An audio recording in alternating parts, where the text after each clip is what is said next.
Bien, bonjour à tous, bienvenue, pour ce webinaire à destination de celles et ceux qui font vivre, les PAT sur leur territoire et à toutes, les personnes volontaires sur les sujets de l'alimentation durable et juste pour tous. Donc, je suis, Xavier Galland, je travaille au CERD et donc j'accompagne, le réseau régional des PAT et je serai l'animateur de cette séquence, webinaire ce matin.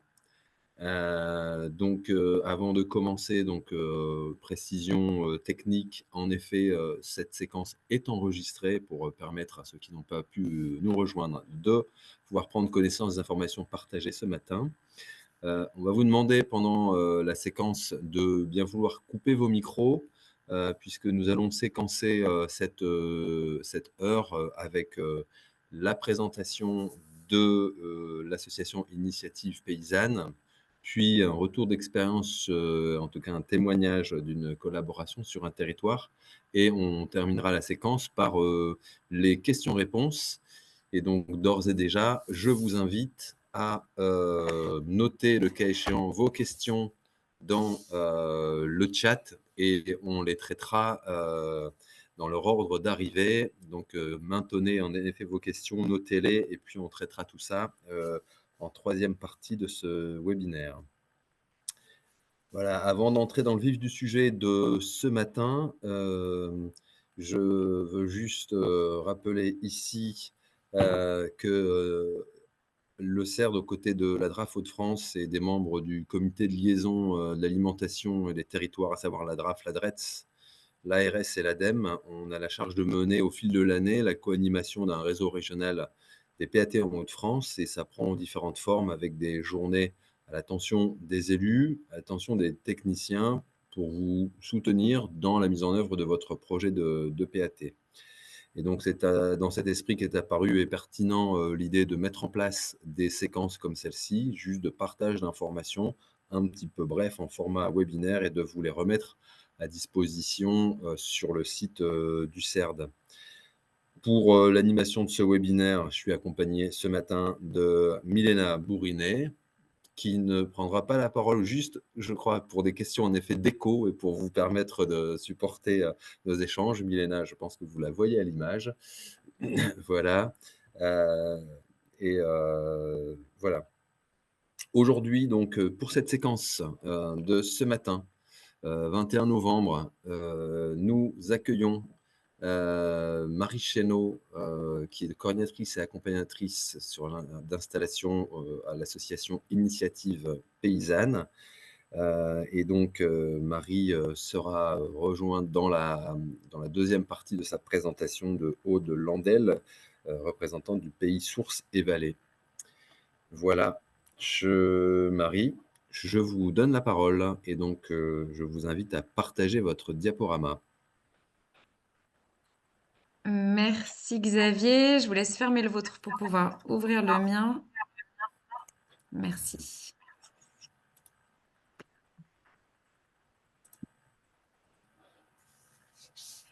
Eh bien, bonjour à tous.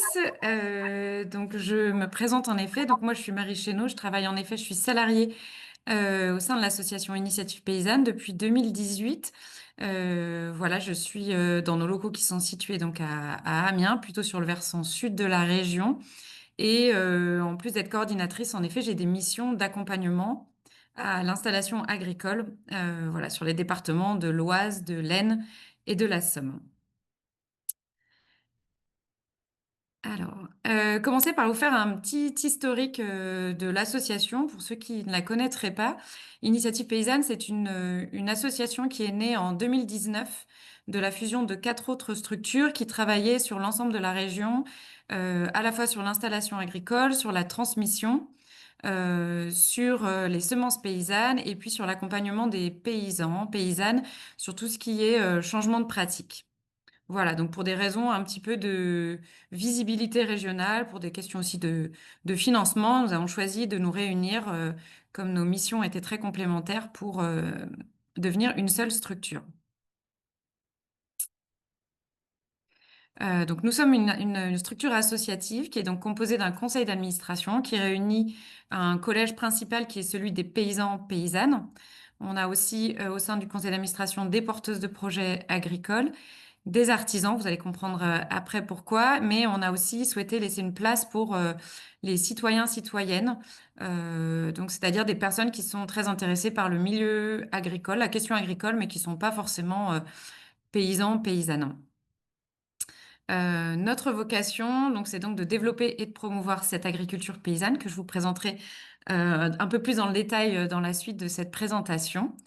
Donc nous sommes situés, on a une antenne à Amiens et une antenne à Arras, et on a 4 champs d'action qui, comme vous allez pouvoir le voir, sont finalement la suite des 4 structures auparavant existantes. Donc une partie sur l'installation, une partie sur la transmission au sein duquel on accompagne individuellement donc des futurs cédants. Donc à la fois, ça peut être dans la recherche de repreneurs, dans l'organisation de leurs projets de transmission, ça peut être aussi sur des aspects économiques, juridiques, la mise en relation avec d'autres structures d'accompagnement.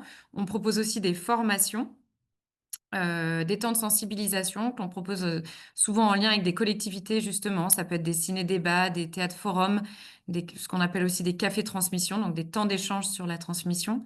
Et puis, on accompagne aussi les filières et des territoires. Donc, c'est-à-dire qu'on va, par exemple, organiser des temps de sensibilisation auprès de coopératives laitières, par exemple, voilà, à destination de leurs adhérents pour parler de transmission. Et puis aussi au sein de collectivités. Par exemple, sur 2026, on va accompagner la collectivité de Douaisis Agglomération dans la mise en place un peu d'une stratégie à destination des exploitations agricoles qui vont avoir un projet de transmission dans les années à venir.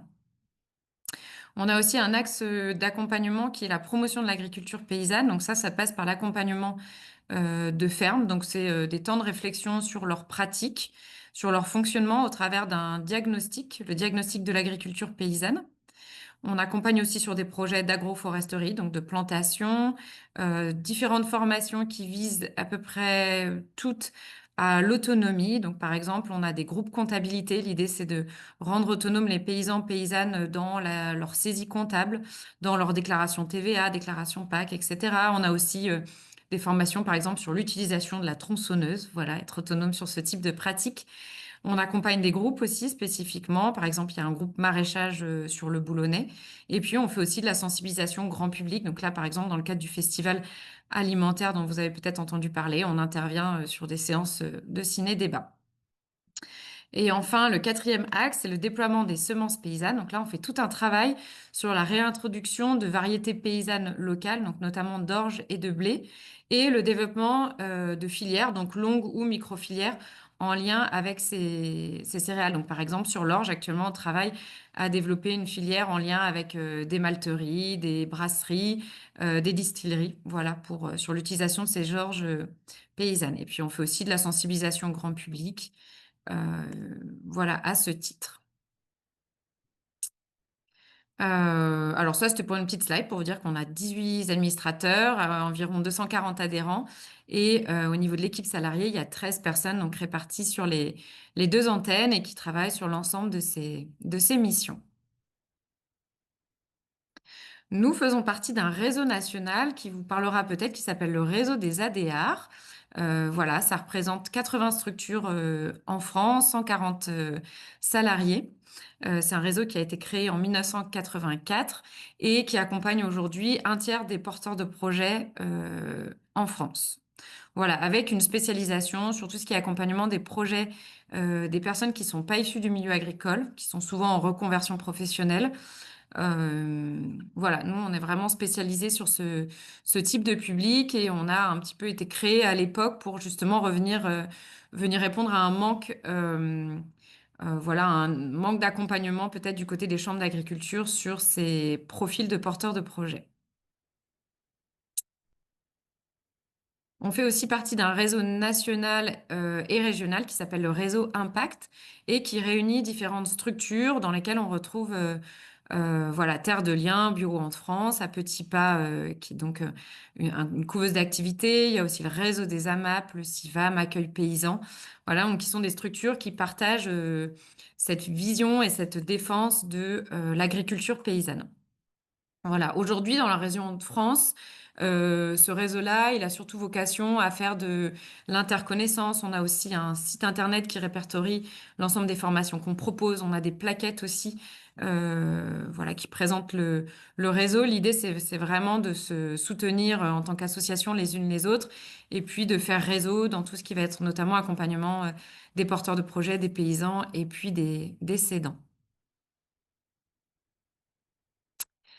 Alors, pour rendre ce temps de présentation un peu dynamique, je vous ai préparé un petit quiz. Donc, je crois qu'il y aura 8 questions en tout.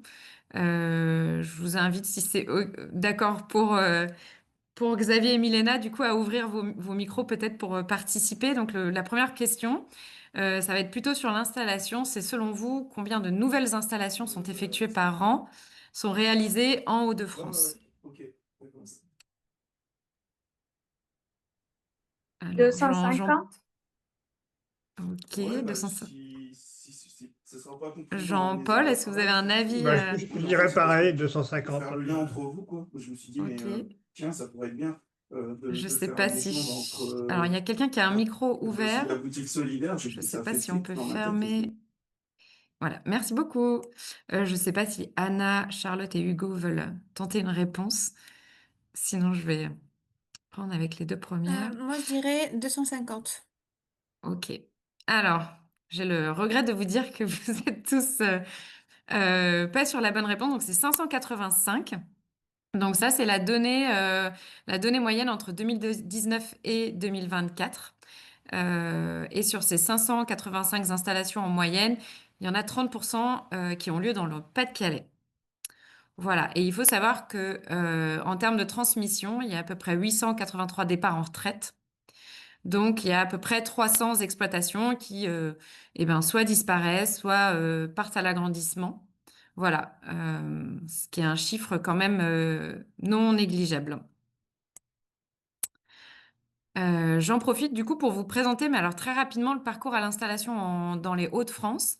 Donc c'est un parcours à l'installation qui a été, on va dire, conçu à la fois en partenariat, je vais plutôt dire, entre la région, la DRAF, la Chambre d'agriculture et Initiative Paysanne, donc dans l'idée d'avoir un parcours cohérent qui vienne répondre aux besoins de chaque porteur de projet.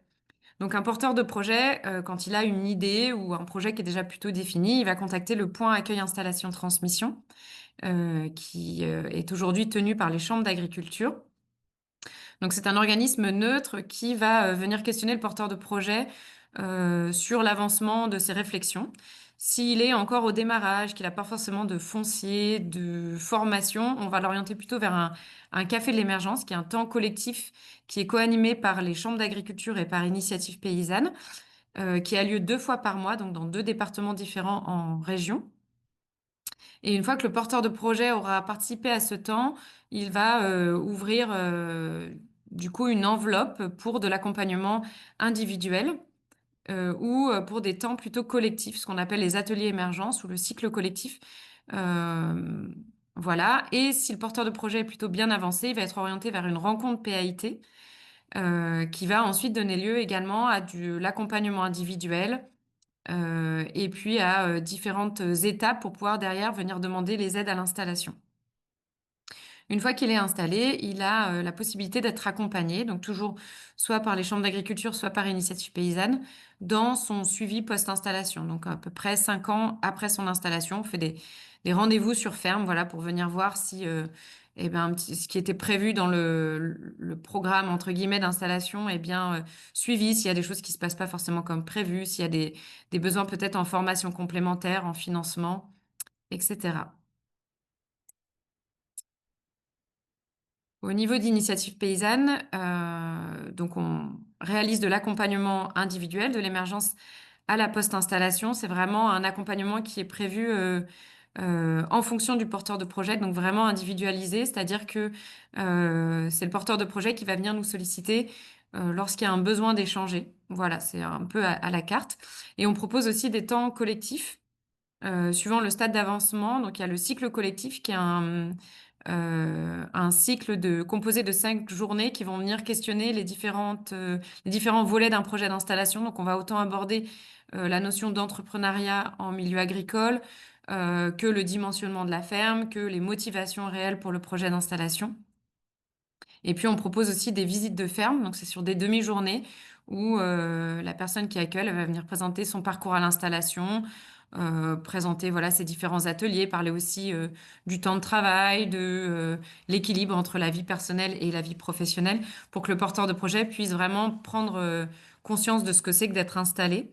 Et suite à ça, se dit, bah, est-ce que j'ai envie de continuer? Est-ce que j'ai vraiment envie d'être finalement chef d'exploitation ou est-ce que du salariat, ça me conviendrait mieux ou plutôt entre guillemets du jardinage, par exemple, en activité de loisirs.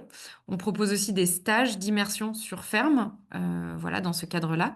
Et puis après, quand la personne est plutôt ce qu'on appelle en phase de formalisation, de montage de son projet, eh bien, on va l'accompagner par le biais de formation à être autonome dans toutes ses démarches, donc c'est-à-dire autant dans la réalisation de son dossier d'aide à l'installation que dans le choix de ses statuts, par exemple.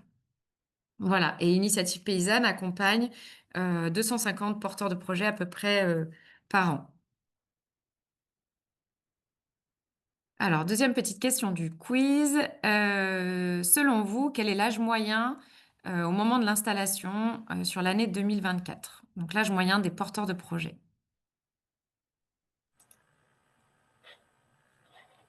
Je me permets de partager Ah directement oui, merci, j'étais en train de me demander. Merci beaucoup. comme ça permet de voir les réponses qui s'affichent les unes après les autres. Merci de participer comme ça. Merci.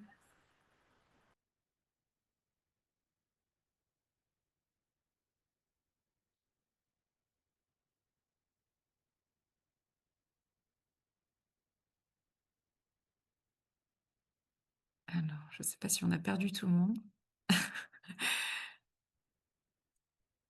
Bon, je Je vais... pense que Marie, Milena et moi, nous n'avons pas voté, nous sommes 13, donc je pense que tous les participants se sont exprimés.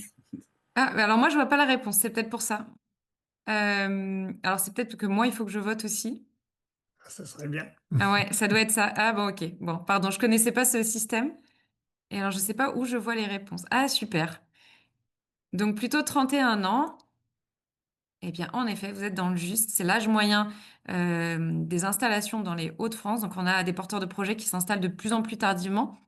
Ce qu'on peut voir d'un œil plutôt positif, c'est-à-dire que les gens prennent le temps soit d'avoir une autre expérience professionnelle à côté, euh, soit le temps aussi de mûrir le projet avant de s'installer.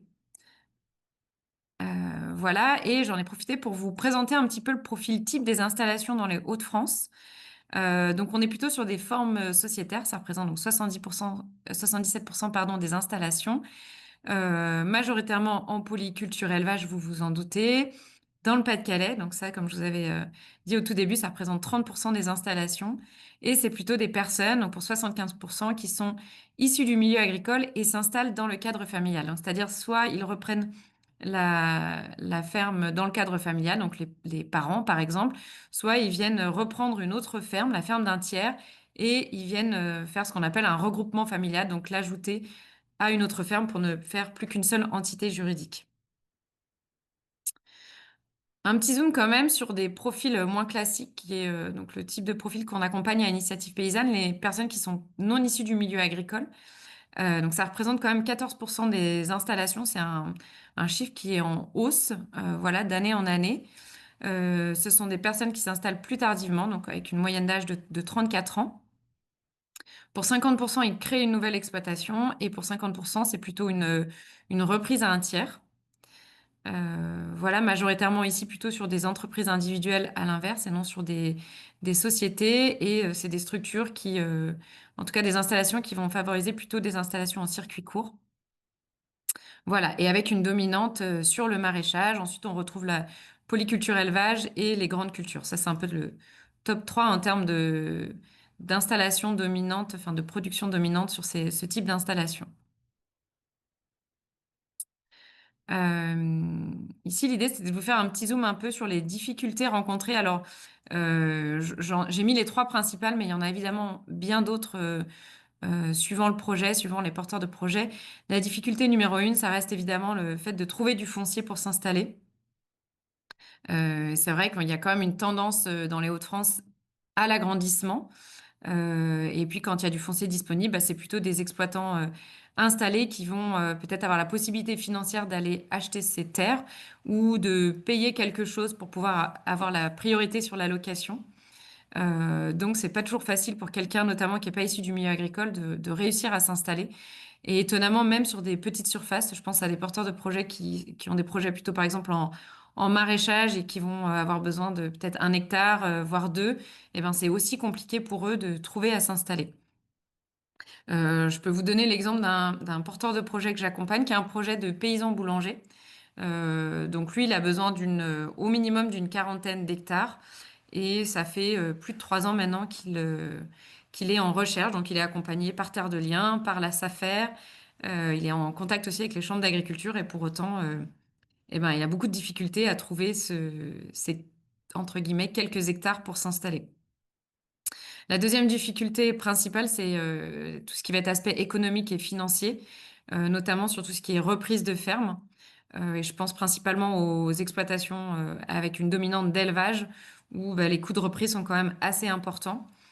Parfois, il y a des coûts de reprise aussi, comme je le disais, liés au foncier, des investissements, par exemple, pour la remise aux normes de bâtiments. Voilà, donc parfois, ça peut faire que les porteurs de projets n'ont pas d'accord de financement de la part des banques et du coup annulent leur projet d'installation. Et puis ensuite, la troisième difficulté, c'est tout ce qui va être lié à la réglementation et à la charge administrative d'une installation. J'essaye d'avancer parce que je vois l'heure qui passe. La troisième question, c'est selon vous, quelle part des installations est portée par des femmes?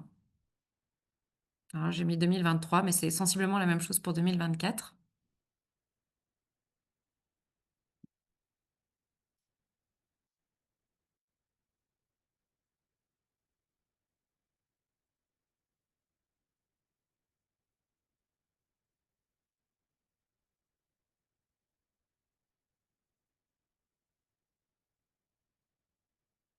Alors, c'était 27% si j'ai eu le temps de voir, je crois, dans les réponses. Et en effet, c'est 27%. Et donc, ça représente un peu plus de 800 installations par an. Entre 2019 et 2023, pardon. Question suivante. Combien de fermes, selon vous, ont disparu en Hauts-de-France entre 1970 et 2020?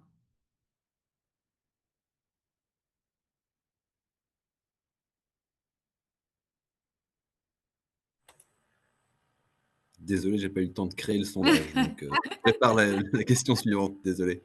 Répondez avec le micro, s'il vous plaît. 70%. 70%. Je prends cette réponse-là. Et en effet, malheureusement, c'est 70% des fermes qui ont disparu dans les Hauts-de-France. Voilà, donc je vous ai mis les chiffres exacts. En 1970, il y avait presque 82 000 fermes dans les Hauts-de-France et aujourd'hui, on est à 23 463. Et en contrepartie, eh bien, comme je disais, on a une augmentation des surfaces puisqu'on était sur une moyenne de 28 hectares contre 90 hectares aujourd'hui. Alors ensuite, j'avais envie de faire un petit focus sur l'agriculture biologique parce qu'on parle beaucoup, notamment dans le cadre des PAT, sur tout ce qui va être protection de la ressource en eau aussi sur les territoires. Et comme l'agriculture biologique fait partie des pratiques qui permettent d'aller dans le sens de cette préservation, voilà, je voulais vous questionner sur, selon vous, quelle est la part dans les Hauts-de-France cultivée en agriculture biologique?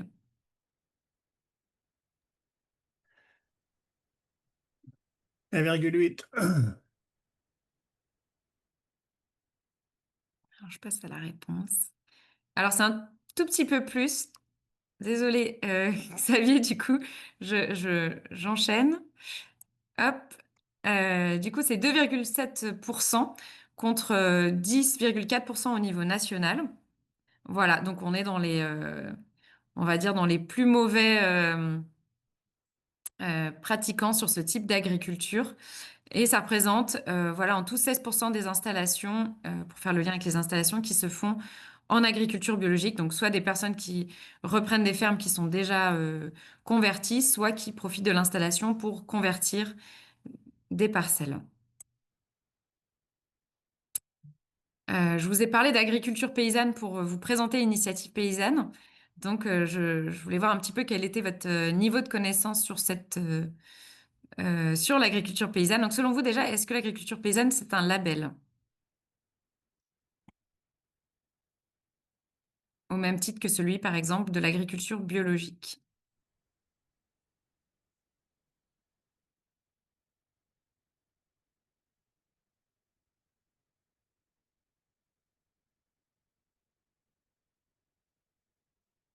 Alors en effet, c'est une bonne réponse. L'agriculture, c'est une paysanne, c'est une démarche et non pas, un label. Donc c'est vraiment un objectif vers lequel tendre, mais il y a pas de cahier des charges. Cependant, il y a, ce qu'on appelle la marguerite de l'agriculture paysanne et la charte de l'agriculture paysanne qui viennent, encadrer, définir ce que c'est que l'agriculture paysanne.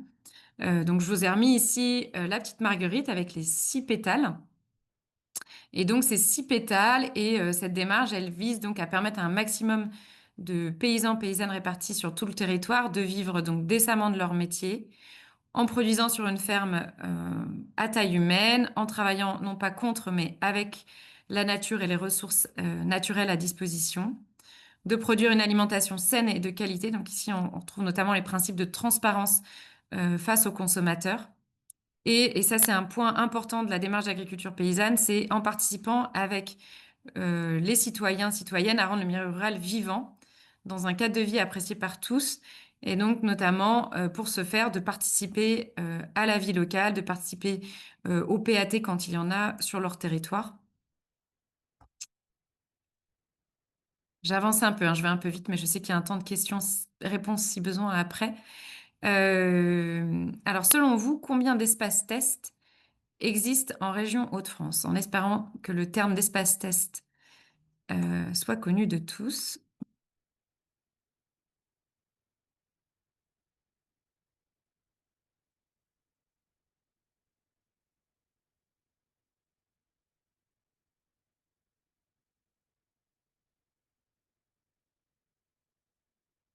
Alors, la réponse. Donc, il y a en effet 3 espaces tests, on va dire, qui sont en fonctionnement actuellement dans les Hauts-de-France.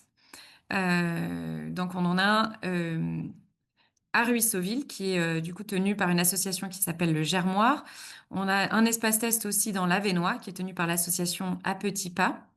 Il y a un espace test aussi à Douchy, donc près de Saint-Quentin, dans l'Aisne, qui là est tenu par un agriculteur, donc il met à disposition ses parcelles pour du test d'activité. On a l'espace test du Pays de Sources et Vallées, je ne vais pas en parler plus puisque Aude va vous le présenter. Et puis on a un projet d'espace test à Amiens, dans la Somme, donc dans le cadre du PAT.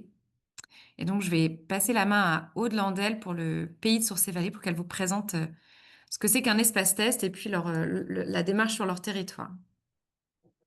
Merci Marie. Ce qui a été présenté, ça nous fait une très bonne introduction parce que notre projet d'espace test, il émerge vraiment des problématiques que tu as soulevées, à savoir très peu d'installations sur notre territoire. Nous, on est plutôt à 60 par an sur le département de l'Oise. Et 30% de nos agriculteurs sur notre territoire, donc nous, on est situé au nord-est de l'Oise, partent en retraite dans les années à venir. Et notre tendance sur le territoire, c'est vraiment l'agrandissement des fermes existantes en grande culture. On est plutôt à 100 hectares de moyenne sur nos exploitations et on n'a que 2,4% qui sont en bio. Et du coup, les nouvelles installations, elles sont plutôt toujours en grande culture, monoculture, et ça ne correspond pas du tout en fait à la demande qu'on peut avoir sur le territoire, aux besoins qu'on a en produits bio. Et au maintien aussi de la filière fruits rouges, qui est une filière identitaire du territoire. Donc, on a fait plusieurs tentatives d'action. On a mis en place un plan bio. pour essayer de soutenir la filière. On a eu une création en maraîchage bio sur 5 ans. Et on a organisé avec Initiative Paysanne et d'autres partenaires 2 bourses aux opportunités pour mettre en relation les propriétaires de foncier, principalement des communes, avec des candidats à l'installation. Et on s'est aperçu qu'on avait... Donc, chaque année, on faisait des appels aux fonciers disponibles auprès des communes, notamment. Et on s'est aperçu qu'il y avait très peu d'opportunités foncières au vu du nombre de candidats en face, et que ces candidats étaient principalement des personnes non issues du monde agricole, confrontées donc au problème du foncier.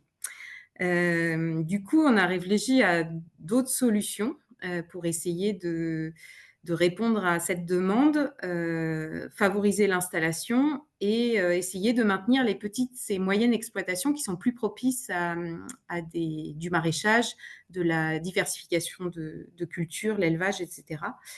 Et du coup, on en est arrivé au projet d'espace test agricole, qui est donc une couveuse d'entreprise, mais pour l'agriculture.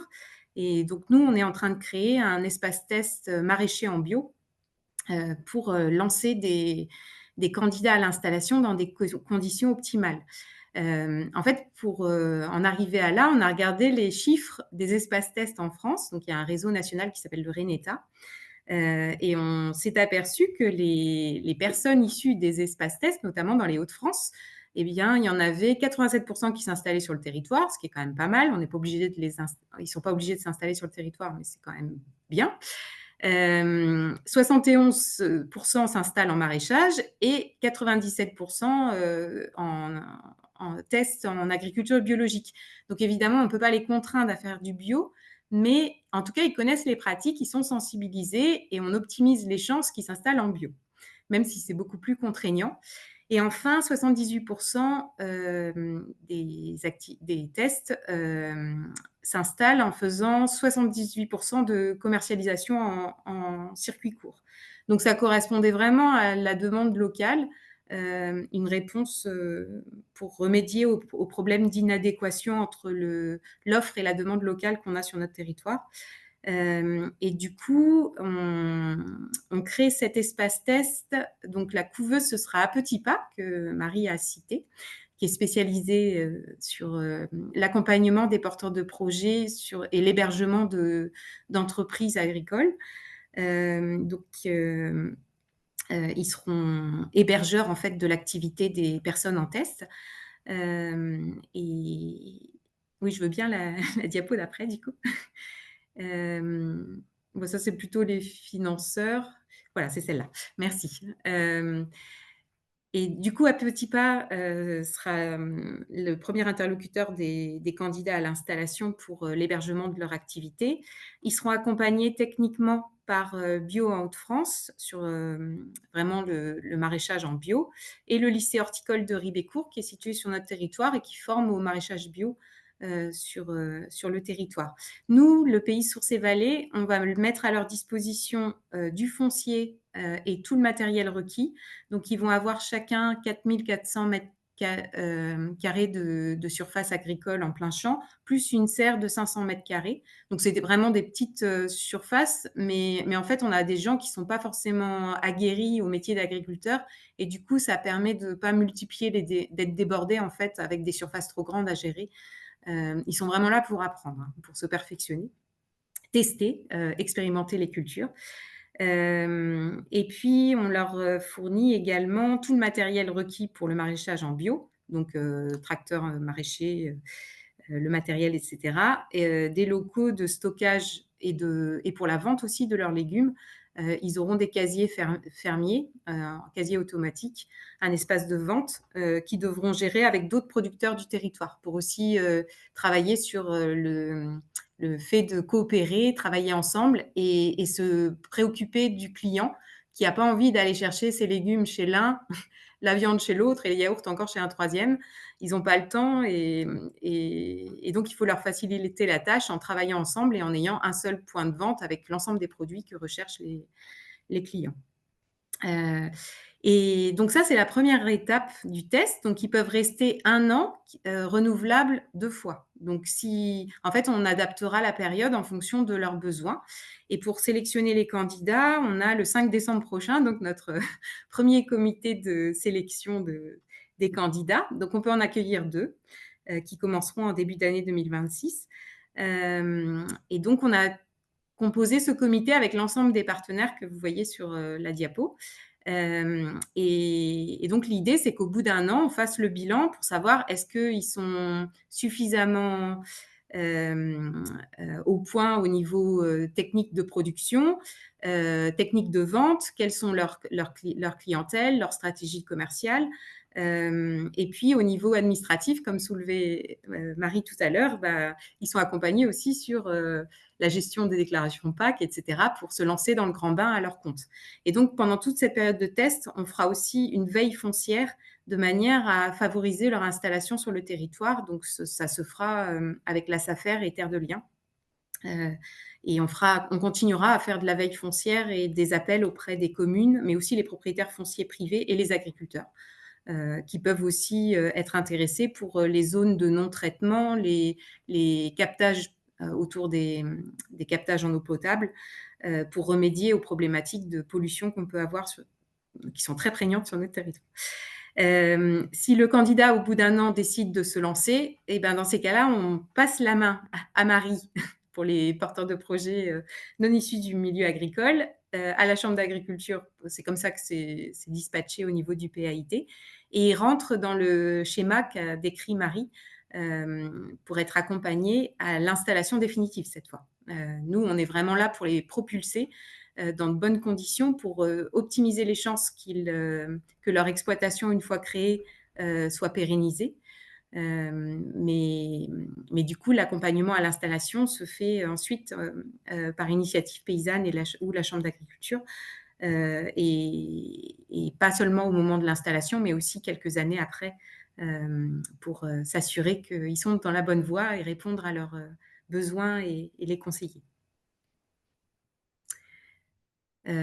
Voilà, donc c'est un projet tout frais qui se lance. Là, on a pratiquement fini l'installation de la partie production et on a un bâtiment à construire du coup pour la partie vente et stockage. Merci beaucoup, Aude, pour cette présentation de ce beau projet. Pour terminer, avant la phase de questions-réponses, je voulais juste vous présenter quelques exemples de partenariats qu'Initiative Paysanne peut avoir avec des collectivités, notamment dans le cadre de plans alimentaires territoriaux. Alors, j'ai vu que Marion Franquet était là. On a notamment un partenariat avec Amiens Métropole. Voilà, donc dans ce tableau, je vous ai mis un petit peu le type d'action que l'on avait de déposer sur ces territoires-là. Donc, sur Amiens Métropole, on a notamment le suivi et la mise en place d'un dispositif qui est porté par l'association Bio de France et qui s'appelle Maîtrise des pratiques et qui vise à mettre en place un accompagnement d'un nouvel installé par un paysan avec un peu plus d'ancienneté, pardon, dans ses pratiques. Donc, on a plusieurs binômes, notamment sur Amiens Métropole. Voilà, on mène aussi, en partenariat avec la Chambre d'agriculture, un travail auprès des prescripteurs territoriaux que sont France Travail et les missions locales, voilà, pour faire connaître l'accompagnement qui existe pour les porteurs de projets en agriculture. On organise aussi des journées collectives pour les porteurs de projets du territoire. Et puis, il y a également de l'accompagnement de porteurs de projets voilà, sur le territoire de la collectivité. Donc là, je brosse bien que ce qui concerne l'installation. Sur le pays Sources et Vallées, on a le partenariat, donc comme le disait Aude, dans le cadre de la mise en œuvre de l'espace test. Sur la communauté de communes de Pével-Carambeau, là, c'est plutôt vraiment sur de l'accompagnement individuel ou collectif de porteurs de projets. Voilà, donc, et sur ces différentes collectivités, en tout cas, on a un soutien financier, souvent donc de la part de l'Agence de l'eau dans le cadre de la protection de la ressource en eau. Et puis, on a aussi très souvent les collectivités qui viennent compléter le reste à charge de ces actions. Voilà, je laisse du temps un peu pour les questions. Je sais qu'on a pris un petit peu plus de temps. Voilà, mais je vous remercie en tout cas d'avoir été attentif à cette présentation. Merci Marie et merci, Aude. En effet, c'est très illustratif et très complémentaire. Donc en effet, on se l'est dit là, il est 11h45, on a une dizaine de minutes pour, apporter des précisions, à votre, exposé, déjà très clair. Alors, je propose peut-être si, ça vous convient, peut-être de reprendre la parole de façon peut-être un peu chronologique sur les questions, qui apparaissaient dans le chat. Heu, Jean-Paul Leblanc, en tout cas, vous posiez des questions sur, le contexte arageois en particulier et Mmh. sur, l'accompagnement des porteurs de projets en ce qui concerne votre intervention, sur l'aspect technique et juridique. Je me permets de relire vos questions, Jean-Paul, mais vous pouvez peut-être les préciser, Non, mais si, c'est pas complet. tu as très bien résumé. Mon attente, c'est effectivement d'avoir des choses un peu plus précises sur mon secteur, de rayonnement et puis aussi, quand on parle d'accompagnement, ça va de où à où et puis, surtout, au niveau au niveau paiement, comment ça se passe? Est-ce que c'est facturé à la journée, Mmh. au mois, sur un projet global et cetera? Parce que pour tout vous dire, je suis aussi adjoint aux finances d'une ville de 8 000 habitants, donc la partie financière m'intéresse au plus haut point. Entendu. Alors, c'est vrai que je vous ai pas cité, ma source, du coup, je vous l'affiche. Toutes les données que je vous ai présentées, elles viennent de l'Observatoire des Hauts-de-France du renouvellement des générations agricoles, pardon, qui est, élaboré chaque année par le Point Accueil Installation Transmission. Donc c'est des données qui remontent de diverses structures, donc à la fois les chambres d'agriculture, de la MSA, d'Initiative Paysanne, et ce qui permet de compiler donc dans cet, observatoire que je pourrais qui pourra peut-être vous être transmis en même temps que le PowerPoint. Et il faut savoir que le PAIT, du coup, pour répondre à votre question très précise, dispose d'une carte interactive. Alors, je ne sais pas si vous voyez mon écran, mais je Si pourrais je le aussi vous vois, oui. transmettre le lien, qui vous permet D'accord. d'aller regarder, voilà, par exemple, si je veux trouver la rajoie, ça me permet d'aller regarder précisément sur mon territoire quelle est la dynamique en termes d'installation et de transmission. Voilà, donc c'est toutes les D'accord. données de l'observatoire qui sont consultables par EPCI. Donc cet observatoire est consultable par tout le monde alors?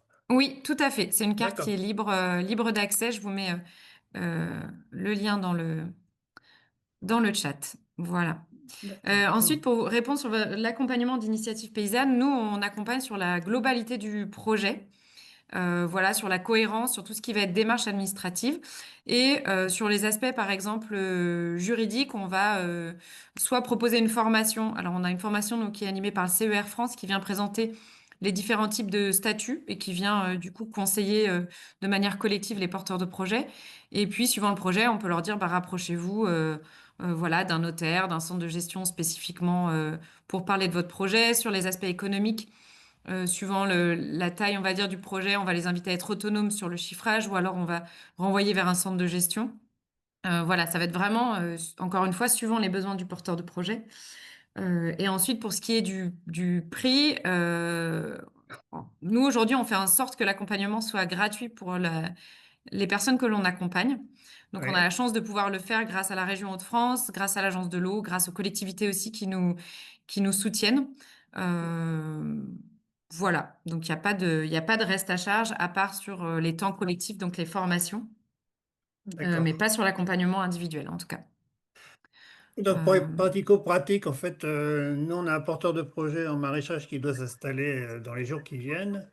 Donc s'il a besoin d'un soutien, il peut s'adresser à l'initiative paysanne d'Arras et il va être accompagné, c'est ça? Ouais, tout à fait. On demande juste de participer, donc soit à être passé déjà par le point accueil, installation, transmission. Ça, c'est un des points nécessaires pour pouvoir bénéficier d'un accompagnement par la suite. Mais sinon, oui, il peut choisir d'être accompagné soit par notre structure, soit par la chambre d'agriculture. D'accord. Voilà. OK, Euh, merci.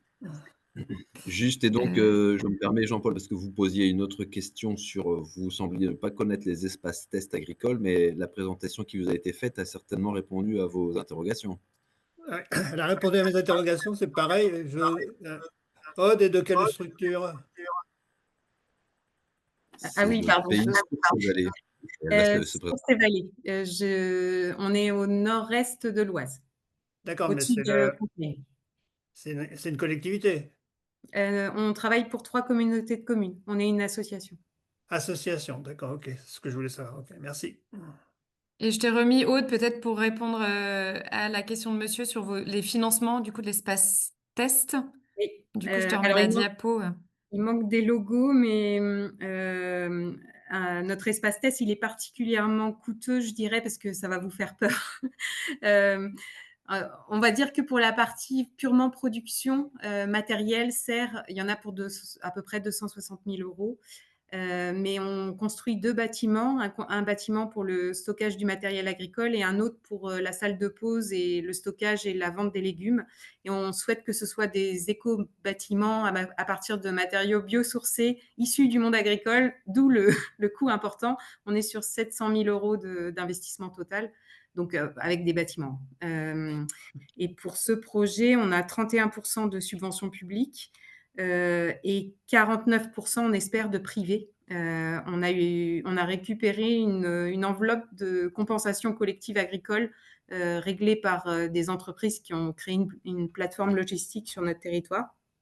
Et puis, on a pas mal de mécénats, fondations. Bah, félicitations.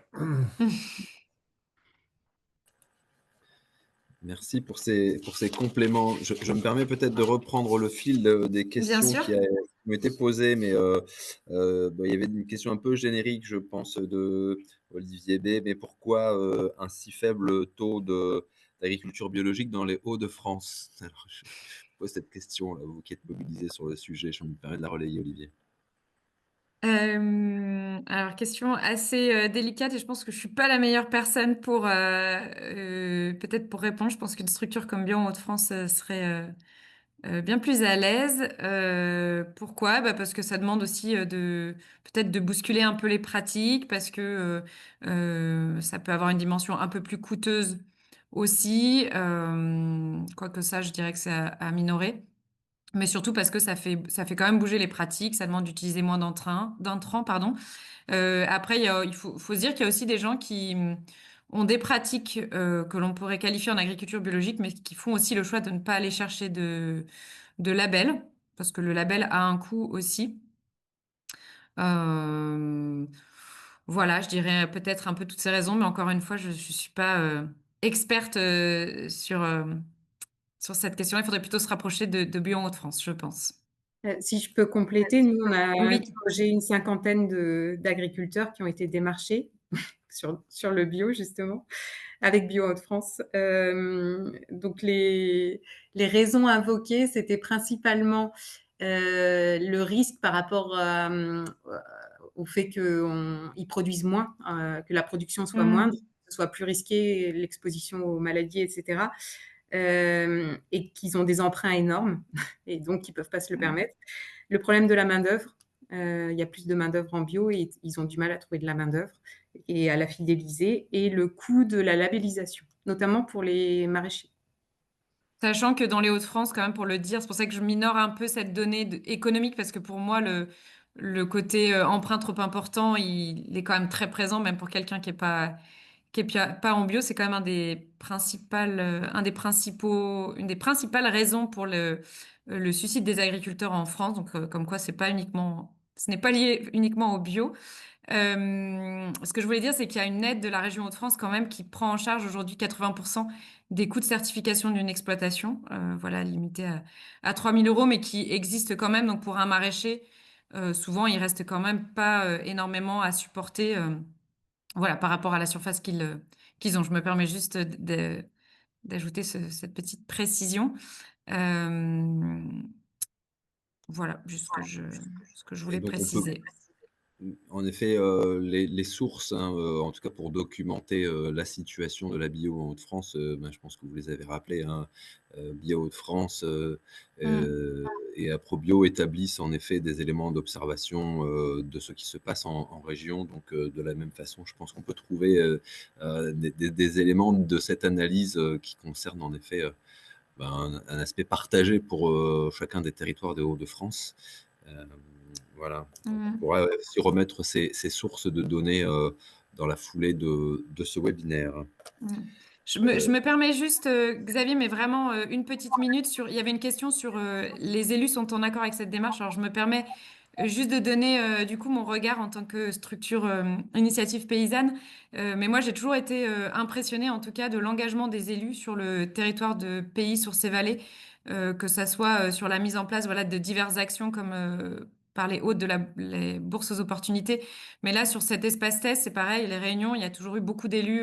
Enfin, moi, je trouve quand même à être présent dans le soutien de la mise en œuvre de cette démarche. Il n'y avait pas que des techniciens autour de la table. Et donc voilà, je tenais en tout cas à répondre sur cette question. Je pense que Aude sera d'accord avec cette vision. Je dirais qu'on a mis un certain temps à les convaincre, mais, mais que là maintenant, oui, il y a une bonne mobilisation, notamment de la commune qui accueille le projet, et très très facilitatrice et qui nous met le foncier à disposition gracieusement. On peut peut-être redonner Christophe Bujold du territoire au Pays Montreuillois. Je pense que Christophe, c'est toi qui posais cette question. Donc, si tu veux la préciser ou peut-être la confronter à ta situation, possiblement. Alors, bonjour à tous. Effectivement, attendez, je vais mettre ma caméra, c'est quand même plus agréable. Ouais. Donc, bonjour à tous. Alors, oui, non, c'est parce que, en fait, là, on vit tous l'entre-deux des élections qui arrivent, etc., avec un moindre engagement politique, on va dire. Et c'est vrai que moi, j'attends ces élections pour pouvoir sensibiliser d'autant plus. Et parce que j'ai dans mes bagages un peu cette idée de créer un espace test agricole sur mon territoire, en plus de celui qui existe à Ambrécourt. Euh, et donc voilà, là, c'est vrai que alors, je ne sais pas c'est quoi le contexte de Sources et Vallées, puis Sources et Vallées, mais nous, on est très, très rural avec quand même beaucoup d'élus d'élus ruraux et surtout d'élus agriculteurs. Donc, c'est des fois un peu touchy de les mobiliser sur de telles problématiques. C'est en gros pour ça que mais après, il y a une réponse qui a été faite, c'est-à-dire effectivement, l'investissement prend du temps. Voilà, il va falloir les convaincre pour les amener à s'investir. Voilà, c'est un peu ma réflexion sur le sujet. Merci Christophe pour cette précision. Et je ne sais pas si ta remarque et ton partage d'expression de ce que tu vis appelle des réactions, mais je vais prendre ma casquette de maître du temps pour peut-être vous inviter à toucher à la fin de cette rencontre. On approche de midi, on s'était dit qu'on se quittait à cette heure-là. Sauf s'il reste une dernière question, et là c'est le dernier moment pour la poser, en tout cas à l'attention de Marie ou de Aude. Je ne vois pas de main se lever, pas encore.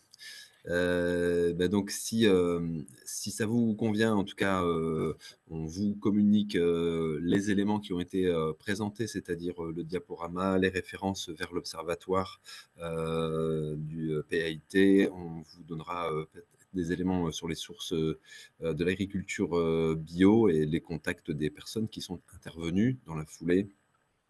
Voilà, et donc avant de vous quitter, juste peut-être vous refaire un petit... Attendez, je vais faire... Non, c'est pas ça. Je cherche quelque chose. Voilà. Je vous invite dans la foulée de ce rendez-vous à nous donner votre point de vue sur la séquence de webinaire qu'on vient de partager.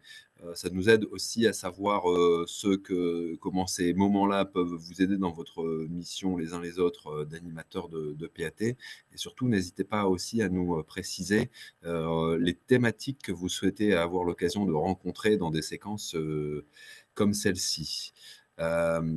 L'occasion de vous rappeler en effet que cette séquence était enregistrée, donc les webinaires mis en place là, depuis quelques mois sont revisionnables et donc vous pouvez les partager et revenir sur des sujets puisque c'est en ligne sur l'espace YouTube du site du CERD. Et d'ores et déjà, on vous invite à bloquer, à noter sur vos agendas, en tout cas, les prochains webinaires. Donc 3e vendredi du mois, donc ça sera vendredi 19 décembre à 11 h, et ce sera l'intervention de Commerce Équitable France et comment les produits du commerce équitable entrent aussi dans les éléments d'achat de la loi Egalim, avec le témoignage de Gilles Perrol, le célèbre Gilles Perrol de Moinsartou, qui viendra illustrer comment sur leur territoire ils se servent de cet outil. Et puis, on sera déjà en 2026 dans quelques semaines, et donc dans le cadre des activités de suivi de la généralisation, en tout cas de l'application de la loi Egalim, il y aura une séquence assez technique sur la télédéclaration Macantine qui interviendra en début d'année, parce que vous savez que vous serez amené à procéder à cette télédéclaration dès les premières semaines de 2026. Donc, il y aura un temps ici animé par toute l'équipe de la DRAF pour vous rappeler les éléments techniques de saisie. Voilà. Eh bien, il nous reste à vous remercier, vous souhaiter une bonne fin de semaine au chaud, peut-être. Et puis, on se dit à très bientôt. Merci bien. Au Merci revoir. beaucoup. Bonne journée. Au revoir. Au revoir.